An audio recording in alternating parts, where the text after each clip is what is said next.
This is Jason Carrington with the Carrington Report. I want to give an update to the massive shooting that's going on. The massive shooting that happened last night in Vegas, and I'm just dumbfounded. According to reports, there are 58 Americans that were killed because this man had something going on.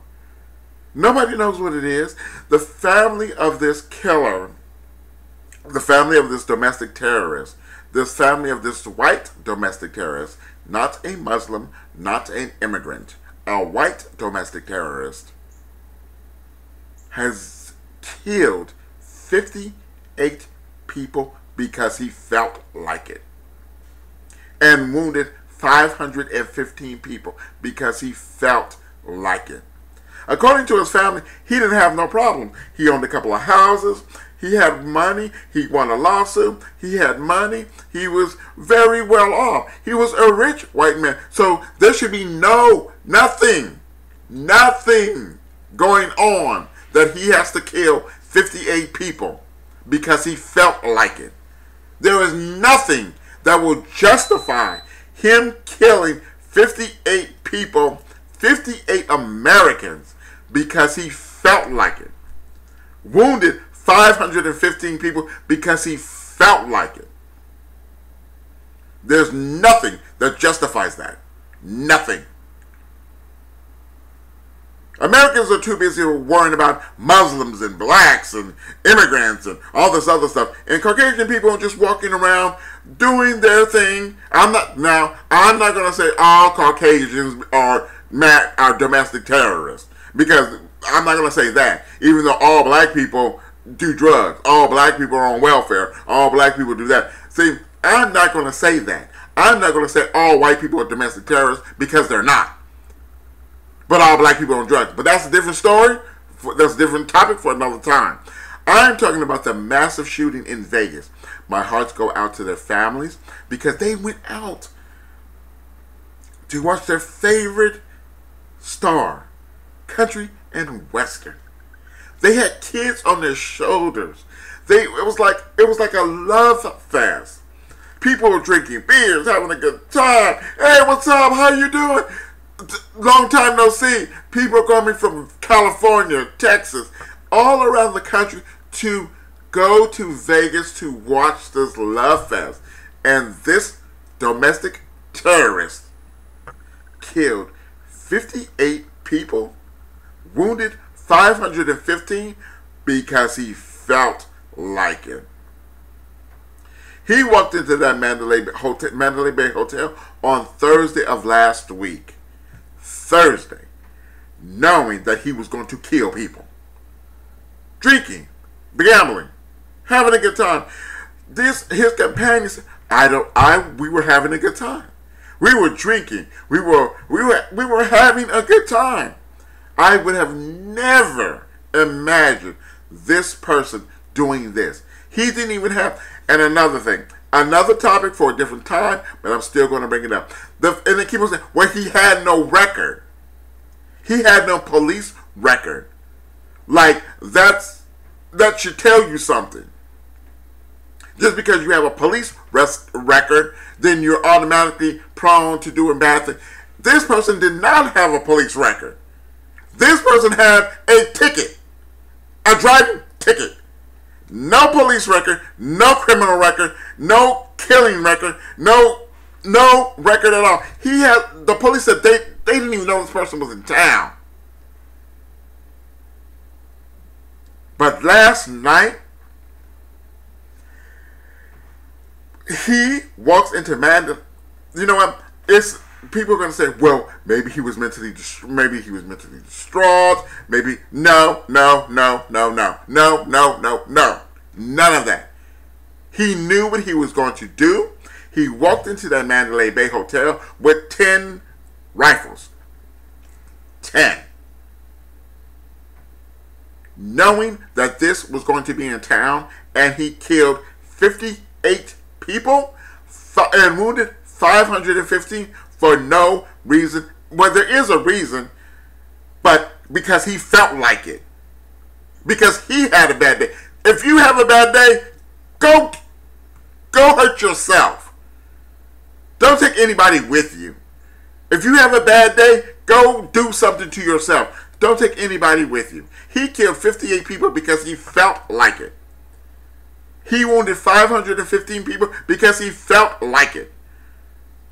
I don't want to hear not one Republican that is talking about gun control or not talking about gun control. I don't want one Republican to say this is a mental issue. No, this is not a mental issue.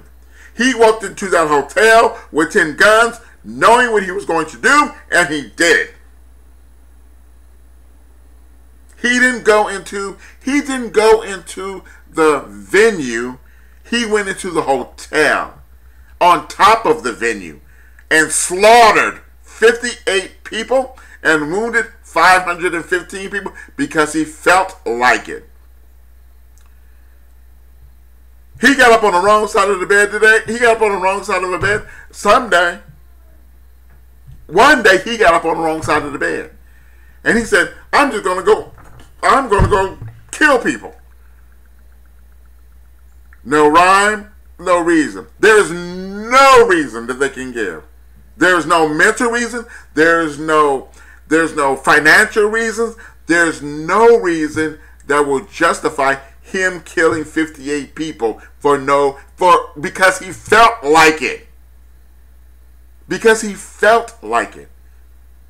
And on top of all, he was rich. This just boggles my mind.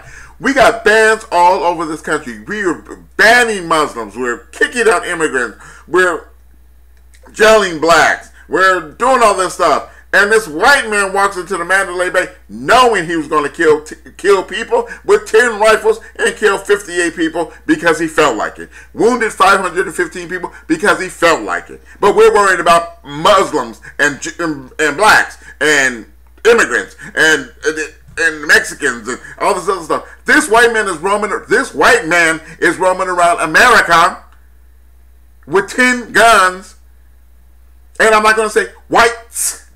This white man, one person, plural. But all of a sudden, the blacks are evil. The Mexicans are evil. The Muslims are evil.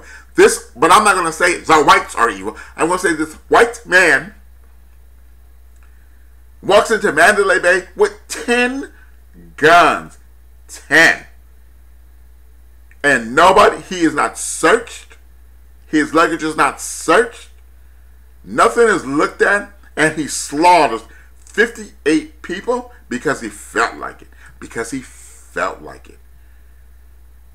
Oh, and the mighty Congress has a bill on the floor right now because they want to legalize silencers.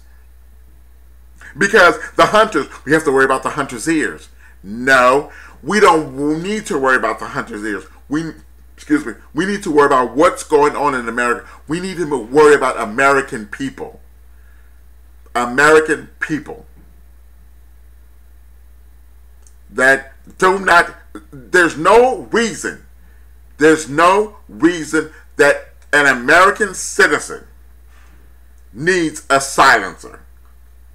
There is no reason for that. There is no reason for a silencer for the American public.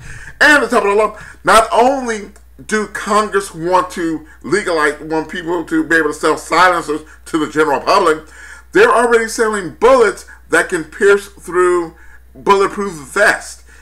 This person that went on the 34th floor in the Mandalay Bay Hotel had those kinds of bullets that can pierce armor, that can pierce a bulletproof vest, and America is okay with that. But America is worried about Muslims. America is worried about immigrants. They're worried about blacks. This white man walks into a Mandalay Bay hotel with bullets that can pierce body armor, and Americans are okay with it, and they want silencers for people to sell silencers into the public. Now, that's just a different topic for a different time. I'm not going to use that I'm not going to use this video for that. I'm simply going to say that my condolences go out to the families of the 58 innocent people in America that are no longer living because this white domestic terrorist decided to kill because he felt like it, and the wounded 515 people wounded because this white domestic terrorist decided that it was up to him to end people's lives because he felt like it. I just want to say to the families, to all that, for the people that are not known, for the victims that have not been heard from, for the victims that have not been found, for people that are looking for their loved ones in Vegas, you have all of my prayers. And I'm just want to say that this is a time for America to come together. This is a time for America. I'm going to leave that for a separate time. I'm going to leave that for a separate time. I'm going to leave that for a separate time in a separate space, because this is not the time to get political. This is not the time to play politics. I'm just saying it is a time for America to come together, and I'm glad that 45, even though I don't consider him, he's like what we said, he's the occupant of the White House. He's 45. Said that he's going to put all federal buildings flags at half staff, which is good. By the time he does something to put this marriage together, different topic for a different time. I'm not going to go there. I just want to talk about the people that we've lost in Vegas, the people that are wounded in Vegas, the people that are in critical conditions in Vegas. You have all of our support and you have all of our love. And anybody in Vegas who can give blood, go over to your blood bank and give blood, because they need massive blood right now, because people need blood in the hospitals. This is Jason Carrington with the Carrington Report.